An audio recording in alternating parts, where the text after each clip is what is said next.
నమస్కారం. City news కి స్వాగతం. నా పేరు అరుణ. రానున్న ఎన్నికల్లో కర్నూలు ఎమ్మెల్యేగా తనకు అవకాశం కల్పిస్తే కర్నూలు నగరాన్ని అన్ని విధాల అభివృద్ధి చేసి చూపిస్తానని కర్నూలు అసెంబ్లీ తెలుగుదేశం పార్టీ అభ్యర్థి టీజీ భరత్ అన్నారు. ఈ మేరకు నగరంలోని 3వ వార్డులో జరిగిన టీజీ భరత్ భరోసా యాత్రలో ఆయన పాల్గొన్నారు. 3వ వార్డు బండిమెట్టలో కర్నూలు అసెంబ్లీ తెలుగుదేశం పార్టీ అభ్యర్థి టీజీ భరత్ భరోసా యాత్రా కార్యక్రమం ద్వారా ఇంటింటికి వెళ్లి ప్రజలను కలిశారు. మరో 40 రోజుల్లో ఎన్నికలు రానున్నాయని ప్రజలందరూ తెలుగుదేశం పార్టీ సైకిల్ గుర్తుకు ఓటు వేయాలని కోరారు. చంద్రబాబు ముందు చూపుతో రాష్ట్ర ప్రజల భవిష్యత్తును మార్చే పథకాలు రూపొందించారన్నారు. తాను 5-6 ఏళ్లలో చేసే అభివృద్ధి 20 ఏళ్ల పాటు ప్రజలకు మంచి జీవితం ఇస్తుందన్నారు. కర్నూలు ప్రజల సమస్యలు తెలుసుకుని 6 గ్యారంటీలను తాను సిద్ధం చేశానని తెలిపారు. ప్రజలు తనకు ఓటు వేసి గెలిపిస్తే నిజమైన పాలకుడిగా సేవలు అందిస్తానని హామీ ఇచ్చారు. నగరం మొత్తం ఎన్నో సమస్యలు ఉన్నాయని తెలిపారు. తెలుగుదేశం ప్రభుత్వం రాగానే సమస్యలన్నీ తీర్చడంతో పాటు ప్రజల ఆదాయం పెంచేందుకు కృషి చేస్తానన్నారు. మహిళలకు స్వయం ఉపాధి కల్పించేందుకు ప్రత్యేక కార్యాచరణ తయారు చేశానన్నారు. యువతకు ఉద్యోగాలు కల్పించేందుకు చంద్రబాబుతో మాట్లాడి పరిశ్రమలు తీసుకొస్తానన్నారు. ఈ కార్యక్రమంలో టీడీపీ నేతలు నాగ వీరాంజనేయులు, ఉమామహేశ్వరి, నరేష్, కిరణ్, శ్రీనివాసులు, గౌస్, రమేష్, జీకే రమేష్, మోహన్, అక్బర్, హరి, విజయ్, మధు, నాగరాజు, నవీన్, లాల్, భాషా, జనసేన కార్యకర్తలు శ్రీనివాసరెడ్డి, కిరణ్, విజయ్ తదితరులు పాల్గొన్నారు. నారా లోకేష్ యువగళం పాదయాత్ర కర్నూలులో సాగిన సమయంలో ఒక కుటుంబం ఆయన మీద అభిమానంతో ఫోటో దిగినందుకు మరుసటి రోజు వాళ్లకు సంబంధించిన చిన్న కిరాణం బంకును తొలగించారు. ఈ వీధికి ప్రచారానికి వచ్చిన టీజీ భరత్తో బాధితులు సమస్యలు చెప్పుకొని ఆవేదన వ్యక్తం చేశారు. నారా లోకేష్ దృష్టికి ఈ విషయం తీసుకెళ్తామని భరత్ తెలిపారు. తెలుగుదేశం పార్టీ అధికారంలోకి వచ్చాక న్యాయం చేస్తామని హామీ ఇచ్చారు. అర్హత ఉన్నప్పటికీ పింఛన్ తీసేశారని, కారు లేకపోయినా ఉన్నట్లు రికార్డుల్లో ఉందని, దీంతో పింఛన్ రావటం లేదని మరొక మహిళ తెలిపారు. దీంతో పాటు నిత్యావసర వస్తువుల ధరలు పెరిగిపోయాయని మహిళ టీజీ భరత్తో మొరపెట్టుకున్నారు. గత ప్రభుత్వం ఉన్నప్పుడు ఇంత ధరలు లేవని, మళ్లీ టీడీపీ రావాలని కోరుకుంటున్నట్లు ఆ మహిళ తెలిపారు. నారా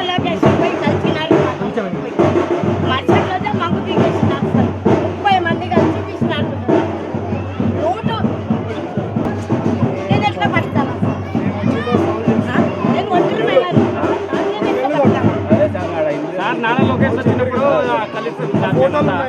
ఉండే కంపెనీ లోకేష్ గారు కంప్లైంట్ ఇస్తారు.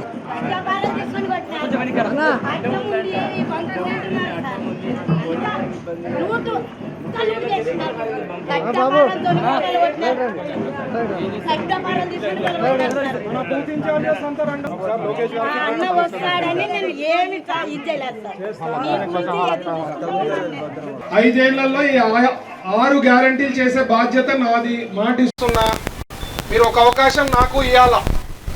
చూడండి, నా పనితీరు కూడా అందరికి ఇచ్చారు ఛాన్సు. ఒక అవకాశం నాకు కూడా ఇవ్వండి.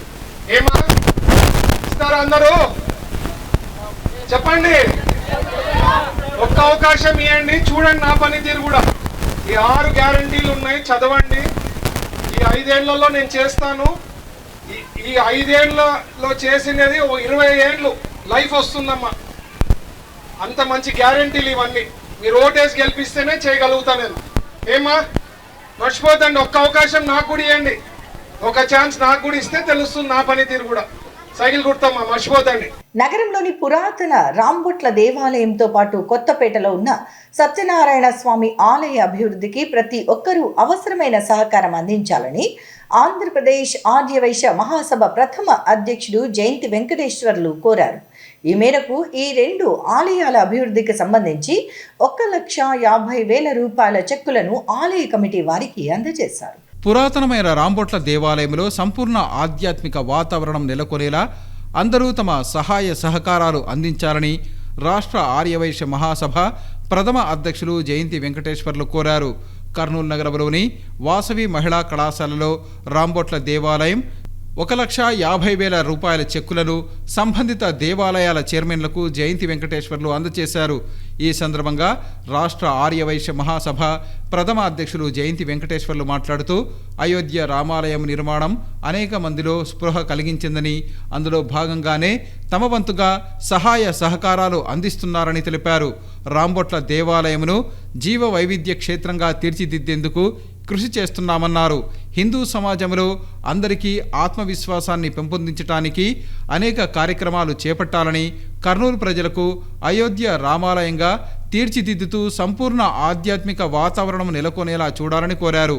ఈ కార్యక్రమంలో వాసవి కళాశాల యజమాని సోమిశెట్టి వెంకట్రామయ్య, 46వ వార్డు కార్పొరేటర్ నగరూరు శ్రీనివాసరావు, కొత్తపేట సత్యనారాయణ స్వామి గుడి చైర్మన్ కృష్ణకాంత్ శర్మ పాల్గొన్నారు.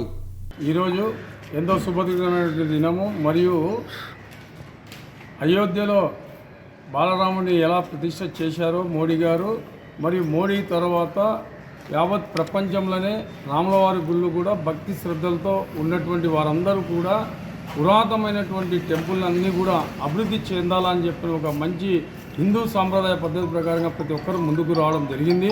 మరియు అనేక గ్రామాల్లో కూడా చేయడం జరుగుతున్నది. మరియు అలాగే మా ప్రధానమైనటువంటి మేము పుట్టినటువంటి జన్మ ఇచ్చినటువంటి స్థలంలో రామాలయం కూడా జరిగింది. మరియు అలాగే ఇక్కడ కూడా గవర్నర్లు పెద్దలు కార్పొరేటర్ వాసు గారు, వారి మిస్సెస్ ఇక్కడ చైర్మన్ అయినటువంటి పురాణమైనటువంటి ఓల్డ్ టౌన్లో ఉన్నటువంటి రాంబొట్ల గుడిని అభివృద్ధి చేసేదానికి ప్రభుత్వ సహాయ సహకారాలతో 1 కోటి రూపాయలు శాంక్షన్ చేయించుకోవడం జరిగింది. మరియు దానికి వృధా భక్తితో ప్రతి ఒక్కరితో కూడా కలిసి 10 మంది చేతులు పడుతున్న ఏదైనా కానీ పని అవుతుందనే రకంగా ఆ భావనతో ఈరోజు మా వృధా భక్తితో మేము కూడా 1,00,000 రూపాయలు గాలి గోపురానికి ఇవ్వడం జరిగింది. మరియు అలాగే కొత్తపేటలో ఉన్నటువంటి సత్యనారాయణ స్వామి టెంపుల్ని కూడా అభివృద్ధి చెందాలని చెప్పని స్వామి శర్మ గారు ముందుకు వచ్చి, సార్ ఇది కూడా డెవలప్మెంట్ చేయాలని చెప్పడం జరిగింది. మరియు అలాగే అందరం కూడా ఫ్రెండ్స్ కలిసి కూడా దాంట్లో భాగస్వాములు కావడం జరిగింది. నా వంతు సహాయ సహకారాలు కూడా దానికి కూడా 50,000 రూపాయల చెక్కును అందించడం జరిగింది. మరియు అలాగే మన హిందూ సాంప్రదాయం పద్ధతిలో ప్రతి ఒక్కరూ కూడా ముందుకు వచ్చి మన హిందూ దేవాలయాన్ని కూడా డెవలప్మెంట్ చేసుకొని మనం భక్తి శ్రద్ధలు కొంచెం పెంపొందించుకునే దానికి ప్రతి ఒక్కరు ముందుకు రావాలని చెప్పి నేను కోరుతున్నాను. ఎందుకంటే ఆ యొక్క భగవంతుడు లేనిది మనం లేము, మనం లేనిది మనం యొక్క కోరికలు కోరుకోవాలంటే భగవంతుడి దగ్గరికి పోతాం. కాబట్టి ఆ భగవంతుని సక్రమంగా ఉండేది మొట్టమొదటిగా చూసుకోవాలని చెప్పని నేను కోరుకుంటూ ప్రతి ఒక్కరు కూడా ఆర్థికంగా అనేక రంగాల్లో దేవాలయాన్ని డెవలప్మెంట్ చేసేదానికి ముందుకు రావాలని చెప్పని నేను పిలుపునిస్తున్నాను.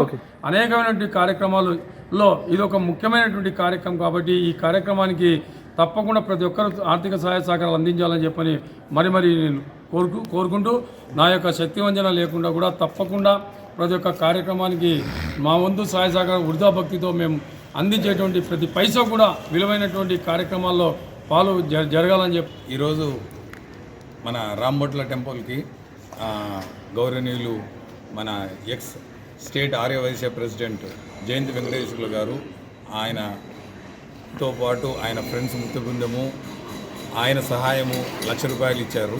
అట్లే మన కొత్తపేట సత్యనారాయణ స్వామి టెంపుల్కి కూడా 50,000 ఇచ్చారు. ఆయనకు ధన్యవాదాలు తెలియజేస్తున్నాము. అలాగే ఇప్పుడు మేము రాంబొట్ల టెంపుల్కి మా భార్య దీప్తి ఈరోజు చైర్మన్, మాకు చైర్మన్ పోస్ట్ ఇచ్చి గుడి డెవలప్మెంట్ కోసం ఖచ్చితంగా మేము చేయగలమని నమ్మి మాకు ఇచ్చిన ఎమ్మెల్యే గారికి, తర్వాత జగన్మోహన్ రెడ్డికి ధన్యవాదాలు తెలియజేస్తూ ఈ గుడికి పార్టీలకు అతీతంగా డెవలప్ చేయడానికి ముందరికి వచ్చిన ప్రతి ఒక్కరికి కూడా ధన్యవాదాలు తెలియజేస్తున్నాము.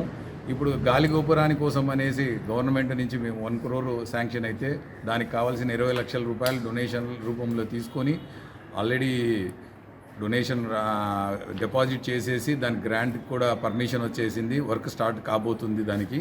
అలాగే గుడి చాలా శిథిలావస్థలో ఉంది, దాని గుడి మొత్తానికి కూడా డెవలప్ చేయడానికి కూడా మేము మళ్ళీ గవర్నమెంట్ ద్వారా తర్వాత ప్రజల ద్వారా దాన్ని డెవలప్ చేయాలనుకున్నాము. అది ఎంతో పురాతనమైన గుడి. ఈ గుడికి చాలా స్థలం ఉంది, దానికి ఒక అప్రోచ్ రోడ్డు లేనందున చాలామంది దానికి పోవడం లేదు. కానీ ఈరోజు బంక్ రోడ్డు మన తుంగభద్ర తీరాన్ని నుంచి వస్తుంది. సో మనకి దానికి అప్రోచ్ కావడానికి కూడా చాలా అనువుగా ఉంది. తర్వాత టీటీడీ వాళ్ళ తరపు నుంచి మన కళ్యాణ మండపం కూడా మొన్న ఓపెన్ చేసేసాము. త్వరలోనే దానికి అందరికి ప్రజలకు కూడా ఉపయోగకరంగా స్టార్ట్ చేస్తాము.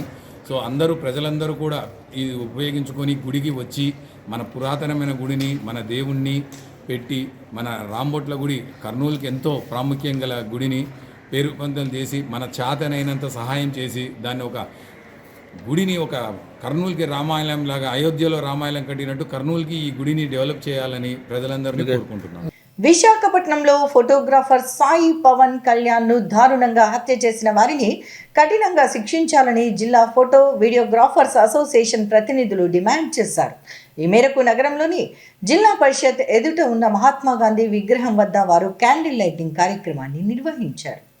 విశాఖపట్నంలో ఫోటోషూట్ కోసం వెళ్లిన ఫోటోగ్రాఫర్ సాయి పవన్ కళ్యాణ్ను అత్యంత దారుణంగా హతమార్చిన వారిని కఠినంగా శిక్షించాలని కోరుతూ జిల్లా పరిషత్ కార్యాలయం ఎదుట మహాత్మా గాంధీ విగ్రహం ఎదుట జిల్లా ఫోటో వీడియోగ్రాఫర్స్ అసోసియేషన్ ఆధ్వర్యంలో క్యాండిల్ లైటింగ్ కార్యక్రమాన్ని నిర్వహించారు. ఈ సందర్భంగా జరిగిన కార్యక్రమంలో నగరంలోని వివిధ ప్రాంతాల్లో ఉన్న ఫోటో అండ్ వీడియోగ్రాఫర్లు అధిక సంఖ్యలో పాల్గొన్నారు. ఈ సందర్భంగా మృతి చెందిన ఫోటోగ్రాఫర్ సాయి పవన్ కళ్యాణ్ ఆత్మకు శాంతి కలగాలని వారు ప్రార్థించారు. అనంతరం జరిగిన కార్యక్రమంలో జిల్లా ఫోటో అండ్ వీడియోగ్రాఫర్స్ అసోసియేషన్ ప్రతినిధులు మాట్లాడుతూ ఫోటోగ్రాఫర్ సాయి పవన్ కళ్యాణ్ను అతి దారుణంగా హత్య చేసిన వారిని కఠినంగా శిక్షించాలని డిమాండ్ చేశారు. రాష్ట్రంలో ఫోటో వీడియోగ్రాఫర్లకు రక్షణ లేకుండా పోయిందని వివరించారు. వివిధ సందర్భాలలో ఫోటో వీడియోగ్రాఫర్లపై దాడులు చేయటం పరిపాటిగా మారిందని అన్నారు. రాష్ట్ర ప్రభుత్వం ఫోటోగ్రాఫర్ సాయి పవన్ కళ్యాణ్ కుటుంబానికి చేయూత ఇవ్వాలని వారు కోరారు. మన ఫోటోగ్రాఫర్ అయినటువంటి సాయి పవన్కు ఒక ఫోటో ఎక్విప్మెంట్తో అతను ఒక వైజాగ్ ఫోటోగ్రఫీగా ప్రీ వెడ్డింగ్ షూట్కు వెళ్ళినందువలన అక్కడ పోయినటువంటి వాళ్ళ ఫ్రెండ్ ఫోన్ చేసి ఒక ప్రోగ్రాం బుక్ చేసుకొని అతని విలువైన వస్తువులు చూసిన తర్వాత వాళ్ళు చంపేసి అతన్ని విలువైన వస్తువులు తీసుకొని పోవడం జరిగింది. అతనికి ఇక్కడి నుంచి తోలుకపోయేటప్పుడు అతనికి ఒక చిన్న అనుమానం వచ్చింది. మమ్మీ నాకు వీళ్ళు వేరే దగ్గర తీసుకెళ్తున్నారు కాబట్టి నేను ఒక మెసేజ్ వాళ్ళ నెంబర్ కానీ వాళ్ళ నెంబరు కార్ నెంబర్ పెట్టినందువల్ల ఆ పిల్లని ఈరోజు గుర్తుపట్టాం. లేకపోయింటే ఆ పిల్లడు హుషారు లేకపోయింటే ఈరోజు ఈ పిల్లడు మనకు దొరికేవాడుగా సాయి మన ఫోటోగ్రాఫర్. కాబట్టి రేపొద్దున మన ఒక ఎక్విప్మెంట్ అనేది 1,00,000 2 లక్షలు మినిమం ఎక్విప్మెంట్ 15 లక్షలతో ఎక్విప్మెంట్తో ఆ పిల్లడు పోయినాడు. కాబట్టి ఆ 15 లక్షల కొరకు వాళ్ళు చంపి ఆ పిల్లడు 15 లక్షల ఎక్విప్మెంట్ మనం తీసుకొని పోవడం జరిగింది. కాబట్టి సాయి పవన్ కళ్యాణ్కు వాళ్ళ కుటుంబానికి న్యాయం కావాలని మా కర్నూలు జిల్లా అసోసియేషన్ తరఫున మేము కొవ్వొత్తి ర్యాలీతో నిరసన తెలపడం జరుగుతుంది. కెమెరాలతో ఈ ఫోటో ఫీల్డ్లో అతను జీవిస్తూ కేవలం 23 సంవత్సరాలు మాత్రమే ఉంటూ ప్రభుత్వ ఉద్యోగాలను ఆశించకుండా స్వయం ప్రతిపత్తితో పైకి రావాలని ఎంతో కలలు కంటూ అతను ఒక ఫోటోషూట్గా ఆర్డర్ వస్తే ఇది మనకు వచ్చిన ఆదాయంగా భావించి త్వరగా తీసుకొని పోదామని బయలుదేరినాడు. కాకపోతే దారిలో అతనికి ఏదో అనుమానం వచ్చింది. వీరు ఏమి ఒక తిప్పుతున్నారు, ఏదో జరుగుతున్నాయని తన తల్లికి కూడా ఒక మెసేజ్ పెట్టి కారు బండి నెంబర్ కూడా పెట్టినాడు. కానీ దురదృష్టవశాత్తు అతను ప్రాణాలు కాపాడుకోలేకపోయినాడు. ఎక్విప్మెంట్తో పోయినప్పుడు చాలా జాగ్రత్తగా ఆలోచించి వచ్చిన వారు మ్యారేజ్ పార్టీ కాదా కన్ఫర్మ్ చేసుకోవాలా, వెడ్డింగ్ కార్డు అడగాల, జాగ్రత్తలు పాటించాలా.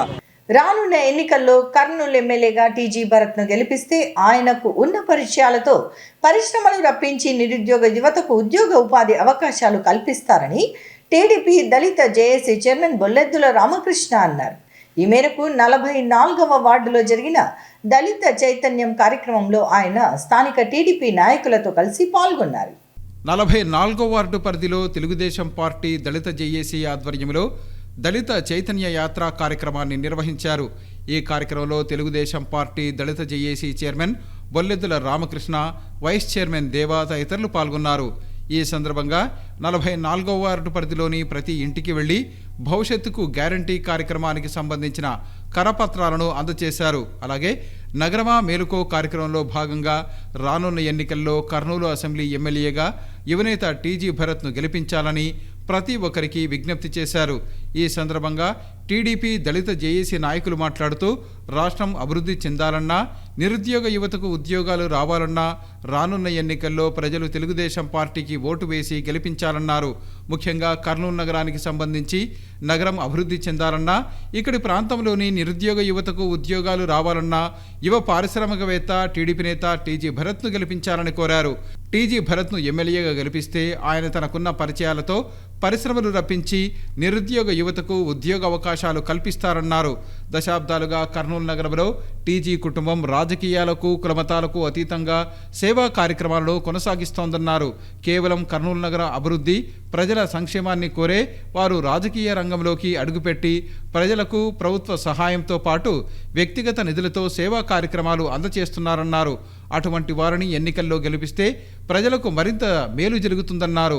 ఎన్నికల సమయంలో ప్రజలు కులమతాలను చూసి కాకుండా సేవ చేసేవారిని గుర్తించి ఓటు వేసి గెలిపించాల్సిన అవసరం ఉందన్నారు. ముఖ్యంగా బడుగు బలహీన వర్గాల అభ్యున్నతి ధ్యేయంగా తెలుగుదేశం పార్టీ ఏర్పడిందని, తెలుగుదేశం పార్టీ రాష్ట్రంలో స్థాపించిన తర్వాతే బడుగు బలహీన వర్గాలకు రిజర్వేషన్లు చట్టసభల్లో స్థానం లభించిందని వివరించారు. విద్యార్థులు కేవలం పుస్తకాలకే పరిమితం కాకుండా పరిశోధనల వైపు దృష్టి సారించడానికి సైన్స్ ఎగ్జిబిషన్లు ఎంతో ఉపయోగపడతాయని ఆదిత్య విద్యా నిలయం కరెస్పాండెంట్ వాసుదేవయ్య అన్నారు. ఈ మేరకు నగరంలోని ఆదిత్య విద్యా నిలయంలో సైన్స్ ఎగ్జిబిషన్ కార్యక్రమాన్ని నిర్వహించారు. ఆదిత్య విద్యాలయంలో సైన్స్ ఎగ్జిబిషన్ ఘనంగా నిర్వహించారు. ఈ ఎగ్జిబిషన్ను ఆదిత్య పాఠశాల కరెస్పాండెంట్ వాసుదేవయ్య ప్రారంభించారు. విద్యార్థుల్లో దాగిన ప్రతిభను వెలికితీసేందుకు ఇలాంటి కార్యక్రమాలు ఉపయోగపడతాయని వాసుదేవయ్య తెలిపారు. సైన్స్ ఎగ్జిబిషన్ను ప్రతి సంవత్సరం తమ పాఠశాలలో నిర్వహిస్తున్నామన్నారు. ఈ సైన్స్ ఎగ్జిబిషన్లో ఎలాంటి ఆహారం తీసుకోకూడదు, ఏ ఆహారం తీసుకుంటే ఎలాంటి ఉపయోగం ఉంటుంది, చంద్రయాన్ 3 ప్రయోగం, నీరు ఏ విధంగా లభిస్తుంది, నీటిని ఏ విధంగా నిల్వ చేసుకుంటాం, డ్రిప్ ఇరిగేషన్ వంటివి ఏర్పాటు చేశారు. విద్యార్థుల తల్లిదండ్రులు ఈ సైన్స్ ఎగ్జిబిషన్ను తిలకించారు. ఈరోజు కల్లూరులోని శ్రీ ఆదిత్యధనం నందు విద్యార్థులు తయారు చేసిన పాఠ్యాంశాలకు చెందిన నమూనాలను ప్రదర్శించడం జరిగినది.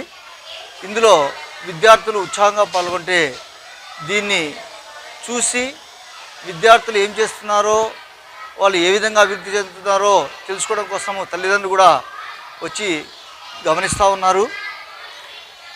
దీనికి ఈ యొక్క సైన్స్ ఎగ్జిబిట్ని ఏర్పాటు చేసినందుకు సహకరించినటువంటి కవిత మేడము, అఫీఫా మేడము, విజయలక్ష్మి మేడము, అందరి టీచర్లు కూడా పేరు పేరున ధన్యవాదాలు తెలియజేసుకుంటున్నాను. ఇది విద్యార్థుల్లో ఉండే సృజనాత్మకతను బయట తీసడానికి ఎంతైనా ఉపయోగపడుతుంది. ఇది విద్యార్థులు తమ పాఠ్యాంశాలు ఏవైతే చదువుతున్నారో వాటిని గురించి ప్రాక్టికల్గా కూడా ఇక్కడ దాన్ని దగ్గరగా అబ్జర్వ్ చేయడానికి కూడా పనికొస్తుంది. ఇవి విద్యార్థుల యొక్క అభివృద్ధికి ఎంతో దోహదం అవుతాయని చెప్పేసి నేను అనుకుంటూ ప్రతి సంవత్సరం కూడా ఇటువంటి ఏర్పాటు చేయడానికి ప్రయత్నం చేస్తాము అని చెప్పేసి తెలియజేసుకుంటూ, రాష్ట్రంలో వైఎస్ఆర్ కాంగ్రెస్ పార్టీ ప్రభుత్వం వచ్చిన తర్వాత ఎస్సీ, ఎస్టీ, బీసీ మైనారిటీలపై దాడులు అధికమయ్యాయి. సమత సైనిక్ దళ్ మైనారిటీ హక్కుల పరిరక్షణ సమితి నాయకులు అన్నారు. ఈ మేరకు ఎమ్మెల్సీ అనంతబాబును బర్తరఫ్ చేయాలని కోరుతూ నగరంలో నిరసన కార్యక్రమాన్ని నిర్వహించారు. వైసీపీ హయాంలో దళితులపై, మైనారిటీలపై ఎక్కువగా దాడులు కొనసాగుతున్నాయని సమతా సైనిక్ దళ్ మరియు మైనారిటీ హక్కుల పరిరక్షణ సమితి నాయకులు తెలిపారు. వైసీపీ ఎమ్మెల్సీ అనంతబాబును ఎమ్మెల్సీ పదవి నుంచి బర్తరఫ్ చేయాలని డిమాండ్ చేస్తూ సమతా సైనిక్ దళ్ మరియు మైనారిటీ హక్కుల పరిరక్షణ సమితి సంయుక్త ఆధ్వర్యంలో రౌండ్ టేబుల్ సమావేశాన్ని కర్నూలులో నిర్వహించారు. ఈ సమావేశానికి మైనారిటీ హక్కుల పరిరక్షణ సమితి రాష్ట్ర అధ్యక్షుడు ఫారూక్ షిబ్లీ, సమతా సైనిక్ దళ్ రాష్ట్ర ప్రధాన కార్యదర్శి సురేంద్రబాబు పాల్గొన్నారు. ఈ సందర్భంగా వారు మాట్లాడుతూ వైఎస్ జగన్మోహన్ రెడ్డి నా ఎస్సీలు, నా బీసీలు, నా మైనారిటీలని చెప్పటం వరకే గాని వారిపై ఎలాంటి గౌరవం లేదని తెలిపారు. తమ పోరాటం వల్లే 5 సంవత్సరాలు జైల్లో ఉన్న కోడికత్తి సీనును విడుదల చేయించామని తెలిపారు. ఆ తరహాలోనే ఎమ్మెల్సీ అనంతబాబును ఎమ్మెల్సీ నుంచి బర్తరఫ్ చేసేంత వరకు తమ పోరాటం ఆగదని తెలిపారు. దళితులను హత్య చేసి డోర్ డెలివరీ చేసిన ఎమ్మెల్సీ అనంతబాబును ముఖ్యమంత్రి తన పక్కనే పెట్టుకోవటం ఎంతవరకు సబబు అని వారు ప్రశ్నించారు. ఎమ్మెల్సీ అనంతబాబు చేసిన హత్యా కేసుకు సిబిఐకి అప్పగించాలని వారు డిమాండ్ చేశారు. లేని పక్షంలో వచ్చే ఎన్నికల్లో ప్రజలందరూ మూకుమ్మడిగా వైసీపీకి గుణపాఠం చెప్పేందుకు సిద్ధంగా ఉన్నారని వారు తెలిపారు. ఆంధ్రప్రదేశ్లో దళితులు మైనార్టీల మీద జరుగుతున్న అనేక విషయాల మీద మరీ ముఖ్యంగా వైసీపీ నాయకుడు ఎమ్మెల్సీ అనంతబాబు అతని దగ్గర పనిచేస్తున్న దళిత యువకుడు డ్రైవర్ సుబ్రహ్మణ్యాన్ని చంపి వాళ్ళ ఇంటికి తీసుకెళ్ళి డోర్ డెలివరీ చేసి నేనే చంపాను, నేను ఇచ్చింది తీసుకొని సైలెంట్గా కూర్చోండి, లేదా మీకు చేతనైంది చేసుకోండి అని చెప్పి సవాళ్ళు విసిరి వెళ్ళటం జరిగింది. ఈ విషయం మీద ఆ కుటుంబానికి అండగా ఉండాలని, అలాగే సిగ్గు లేకోకుండా అలాంటి నర అంతకుడిని, ఒక మాఫియాని, ఒక గోండాని, ఒక స్మగ్లర్ని పక్కన తిప్పుకుంటున్న జగన్మోహన్ రెడ్డి ప్రభుత్వానికి సిగ్గు వచ్చే విధంగా మేము కార్యాచరణ చేపట్టాలని చెప్పేసి ఈ రౌండ్ టేబుల్ సమావేశం ఏర్పాటు చేయడం జరిగింది.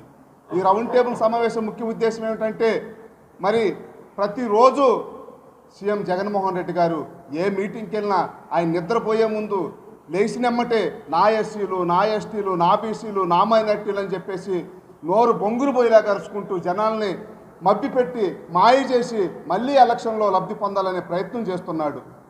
ఇదంతా తప్పు. జగన్మోహన్ రెడ్డి గారికి ఎస్సీల మీద కానీ మైనార్టీల మీద కానీ ఏమాత్రం ప్రేమ లేదు, కనికరం లేదు. ఒక మనిషిగా కూడా ఆలోచించలేని స్థితిలో ఉండిపోయాడు.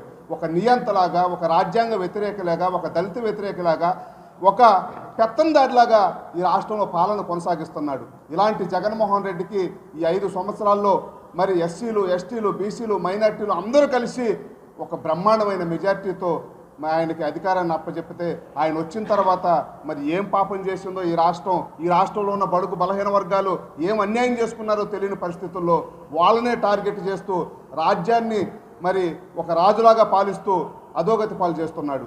నుంచి చూసుకుంటే కనుక ఏదైతే కోడికత్తి అంశం తీసుకోండి, కోడికత్తి అంశంలో తీసుకున్నా కానీ ఒక దళిత సోదరుడు అంత దారుణంగా అతన్ని హింసించి దాదాపు 5-5.5 సంవత్సరాలు అతన్ని జైల్లో నిర్బంధించడం జరిగింది.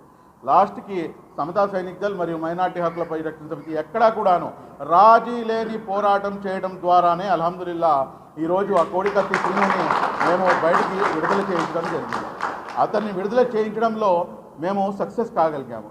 ఏదైతే అనంతబాబు ఇష్యూ ఉందో, ఈ ఎమ్మెల్సీ అనంతబాబు చేసినటువంటి అరాచకం, అతను సభ్య సమాజంపై ఒక క్వశ్చన్ రేస్ చేశాడు. ఒక క్వశ్చన్ అనేది మా అందరిపై కూడాను విసిరాడు. మీరు ఏం చేసుకుంటారో చేసుకోండి, నేనైతే ఇలాగే ఉన్నాను. ఎస్, మర్డర్ చేసి తీసుకెళ్ళి డోర్ డెలివరీ చేశాను. ఏంటి ఇప్పుడు అంటే సమాజంలో మంచికి చెడుకి వ్యత్యాసం చూపించే వాళ్ళు ఖచ్చితంగా ఉండాలా. ఎందుకంటే ఖచ్చితంగా మనం సమాజంలో మంచికి చెడుకి వ్యత్యాసం అనేది చూపించాలి.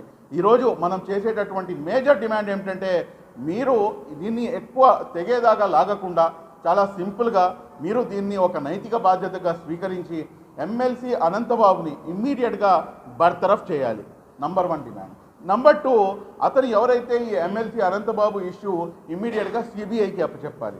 ఎందుకంటే గతంలో కూడా చూసుకోండి, నంద్యాల అబ్దుల్ సలాం, అదేవిధంగా మీ కర్నూలు జిల్లా గోనెగండ్ల మండలం ఎర్రబాడు గ్రామంలో హాజిరా అన్న ఒక 24 సంవత్సరాల యువతి ఇవాళకి కూడాను ఎవరు హత్య చేశారో తెలియదు. 10 సంవత్సరాల చదువుల తల్లి, 10వ తరగతి చదువుతున్నటువంటి మిస్బా పలంనేరులో బాగా చదువుతుందని చెప్పేసి అధికార పార్టీకి చెందినటువంటి నాయకుల కూతుళ్ళు అక్కడికి వెళ్ళి కంప్లైంట్ చేస్తే ఆ అమ్మాయిని స్కూల్ నుంచి తీసివేస్తే ఆ అమ్మాయి ఆత్మహత్య చేసుకుంటే, ఇటువంటి అనేకమైనటువంటి సంఘటనలు ఉన్నాయి. కాబట్టి మేము ఎక్కడ కూడాను కాంప్రమైజ్ అయ్యే. తమ పాఠశాలలో విద్యార్థులను చదువుతో పాటు అన్ని రంగాలలో ప్రోత్సహిస్తున్నామని నగరంలోని సర్వేపల్లి విద్యా నిలయం కరెస్పాండెంట్ శ్రీమతి అరుణశ్రీ అన్నారు. ఈ మేరకు నగరంలోని సర్వేపల్లి విద్యా నిలయంలో కల్చరల్ ఫెస్ట్ కార్యక్రమాన్ని ఘనంగా నిర్వహించారు. కృష్ణానగర్లో ఉన్న సర్వేపల్లి విద్యాలయంలో కల్చరల్ వెల్ఫేర్ కార్యక్రమాన్ని ఘనంగా నిర్వహించారు. ఈ సందర్భంగా సర్వేపల్లి రాధాకృష్ణన్ చిత్రపటానికి పూలమాల వేసి నివాళులర్పించారు. ఈ కార్యక్రమాన్ని పాఠశాల అధినేత శేషన్న, ప్రధాన ఉపాధ్యాయురాలు శ్రీమతి అరుణశ్రీ తదితరులు జ్యోతి ప్రజ్వలన చేసి ప్రారంభించారు. ఈ కార్యక్రమాన్ని పాఠశాలలోని ప్రైమరీ పాఠశాల విద్యార్థులకు ఏర్పాటు చేశారు. ఈ కార్యక్రమంలో విద్యార్థులు ఎంతో ఉత్సాహంగా పాల్గొన్నారు. ఈ సందర్భంగా విద్యార్థులు నిర్వహించిన సాంస్కృతిక కార్యక్రమాలు అందరినీ ఆకట్టుకున్నాయి. అనంతరం పాఠశాల ప్రధాన ఉపాధ్యాయురాలు శ్రీమతి అరుణశ్రీ మాట్లాడుతూ, తమ పాఠశాలలో విద్యార్థులకు చదువుతో పాటు అన్ని అంశాలలో శిక్షణ ఇస్తున్నామని వివరించారు. ప్రతి సంవత్సరం తమ పాఠశాలలో కల్చరల్ ఫెస్ట్ కార్యక్రమాన్ని ఘనంగా నిర్వహిస్తున్నామని తెలిపారు. విద్యార్థులు కేవలం పుస్తకాలకే పరిమితం కాకుండా మిగతా అంశాలలో కూడా రాణించాలని సూచించారు. తమ పాఠశాలకు చెందిన విద్యార్థులు జపాన్ ప్రభుత్వంచే నిర్వహించే సైన్స్ కార్యక్రమంలో పాల్గొంటున్నారని ఆమె తెలిపారు.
కృష్ణానగర్లోని సర్వేపల్లి విద్యాసంస్థల యందు నేడు ప్రైమరీ ప్రీ ప్రైమరీ విద్యార్థులకు కల్చరల్ ఫెస్ట్ ఎంతో వైభవంగా నిర్వహించడం జరిగింది. ప్రతి ఏటా మా పాఠశాలలో ఇటువంటి కార్యక్రమాలు ఎన్నో నిర్వహిస్తూ విద్యార్థుల్లో అంతర్నిహితమైనటువంటి అనంత శక్తిని వెలికి తీయడమే సర్వేపల్లి విద్యా సంస్థల యొక్క లక్ష్యంగా ముందుకు దూసుకుపోతున్నది సర్వేపల్లి పాఠశాల. మరియు జపాన్ గవర్నమెంట్ వారిచే నిర్వహించబడుతున్నటువంటి జపాన్ సైన్స్ సకురా ప్రోగ్రామ్ యందు కూడా మా విద్యార్థులందరూ పాల్గొంటున్నారు. ప్రోగ్రాంలో విజయం సాధించినటువంటి 5 మంది విద్యార్థులను ఉచితంగా జపాన్ టూర్, వారం రోజులు ఉచితంగా జపాన్ టూర్ తీసుకెళ్లడం జరుగుతుంది. 4th క్లాస్ నుంచి 10th క్లాస్ వరకు విద్యార్థులు ఈ ఎగ్జామ్లో పాల్గొంటారు. ఏ రంగంలో అయినా కూడా పిల్లలను ముందుకు నడిపించగలిగినటువంటి ఉపాధ్యాయ బృందమే మా సంపద అని చెప్పడానికి నేను ఎంతో గర్విస్తున్నాను. ఈరోజు జరిగినటువంటి ఈ కార్యక్రమంలో విద్యార్థులు, వాళ్ళ యొక్క తల్లిదండ్రులు, ఉపాధ్యాయులు అందరూ పాల్గొని ఈ యొక్క ప్రోగ్రాంను ఎంతో విజయవంతంగా నడిపించినందుకు విద్యార్థులకు, వారి తల్లిదండ్రులకు, ఉపాధ్యాయులకు, మీడియాకు అందరికీ మా ధన్యవాదాలు. ఇంతటితో సిటీ న్యూస్ సమాప్తం. తిరిగి రేపు ప్రసారమయ్యే సిటీ న్యూస్లో మళ్ళీ కలుసుకుందాం. అంతవరకు సెలవు. నమస్కారం.